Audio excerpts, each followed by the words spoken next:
Well, this morning, Mr. Wade was summoned to appear before this court to answer to two charges, common assault and using insulting language.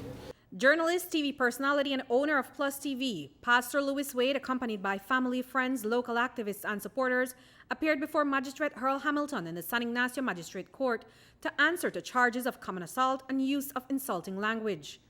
The vocal TV host answered not guilty to both charges and was granted bail of $400 for both offenses, plus one surety of the same amount. But Wade's attorney, Stacey Greenidge, made preliminary objections to the charges, pointing out the delay because the incident happened back in November, and with less than a week to go to 6 months, the matter would become statute barred. Greenidge says it's an abuse of process.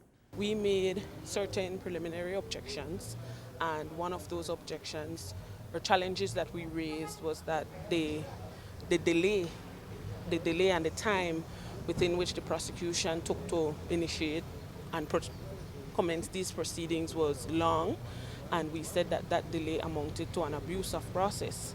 And I made submissions and I relied on authority and presented that to the court, and the magistrate heard both sides and he decided that he will reserve his decision, and he gave both sides an opportunity to submit further written submissions, and so the matter has been adjourned sine die until the magistrate comes to that decision on that preliminary challenge which we have made.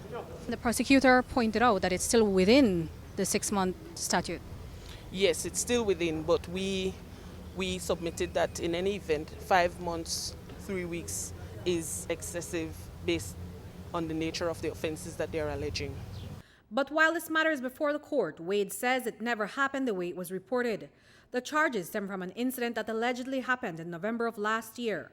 According to Wade, he was here at the Santa Elena Sport Complex in his capacity as a journalist, taking videos for a story about the use of government resources where there was ongoing construction. But while he was there, this man, later identified as Robert Montero, the son of Government Minister Rene Montero, arrived in his vehicle.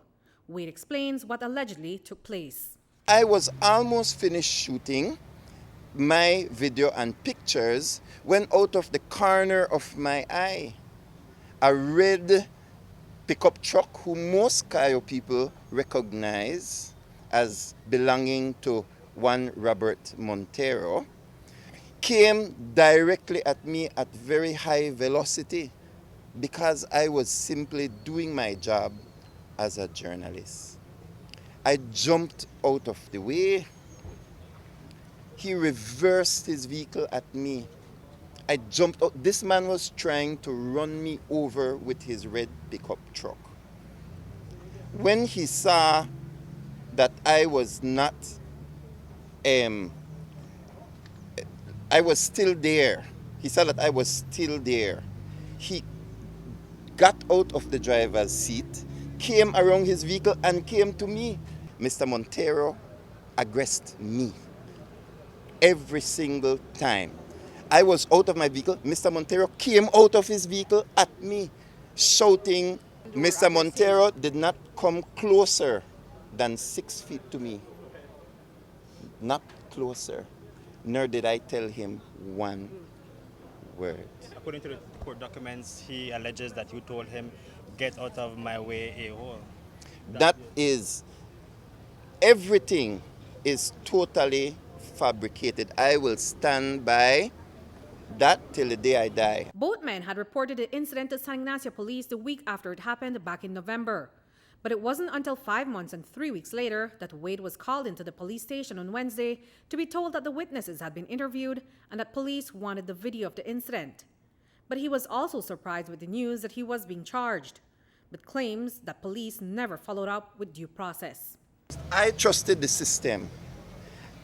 I sat down, I gave my report to the investigators. I told them this is what happened.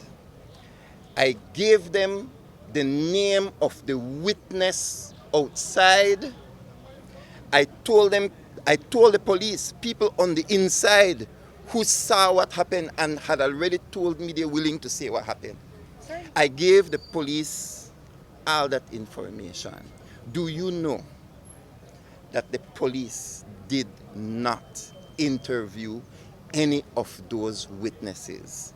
The police simply kept saying for 6 months, show me the tape, show me the tape, show me the tape. And I said to the police, just interview the witnesses. And once you interview the witnesses, I will give you the tape. I just wanted the police to do their job. You have always been vocal about things happening in this country. This person, of course, well known in the community, he's the son of a government minister. Do you think there is any kind of political interference in this and political attack on you?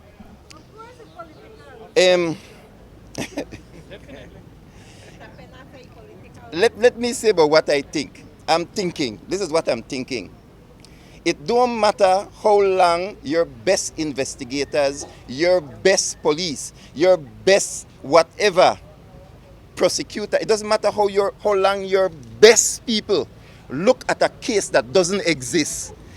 It could be 1 week, 1 month, 6 months, 1 year. Something that never happened can never happen. You cannot find true evidence or true eyewitnesses for something that never happened. I want the OC to tell us why he has not brought in Robert Montero and charged him for assault. The OC told me over the phone that it is a joint complaint. A joint complaint means two different sides give two different stories. I'm okay with that. So why has not Mr. Montero come in and has been, why has he, I have been charged, but where is Mr. Montero? Are you confident that the case will proceed, or you're confident or maybe that you'll be cleared of the charges if it goes to trial? Brethren, it never happened. It never happened.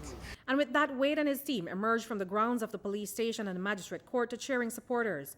Among those in his corner were COLA President Giovanni Brackett, former politician Hector Silva, and former BNTU Secretary General George Fraser. Reporting for News 5, I'm Andrea Polanco.